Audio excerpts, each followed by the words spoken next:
ito ay rated SPG. Striktong patnubay at gabay ng magulang ang kailangan. Maaaring may masiselang tema, lengguwahe, karahasan, sexual, horror o droga na hindi angkop sa mga... Matindi nga ang galit ni Greg dito nga kay Edward dahil hindi niya nga ito tunay na anak. Subalit ayon nga dito kay Regina na si Greg nga ang tunay na ama. Samantalang hindi naman nga ito pinaniniwalaan ni Greg at pinagdududahan niya pa nga rin ang pagkatao nito ni Edward.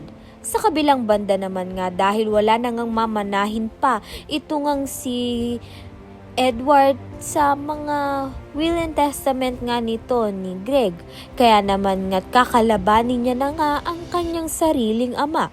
Makikipagtulungan nga siya kay Mr. Costeliejo at itutuloy nga ang dating planong pabagsakin ang Torrecampo Realties. Kaya naman nga sa pagkakataon na ito, paniguradong babagsak na nga ang kumpanya nila Greg.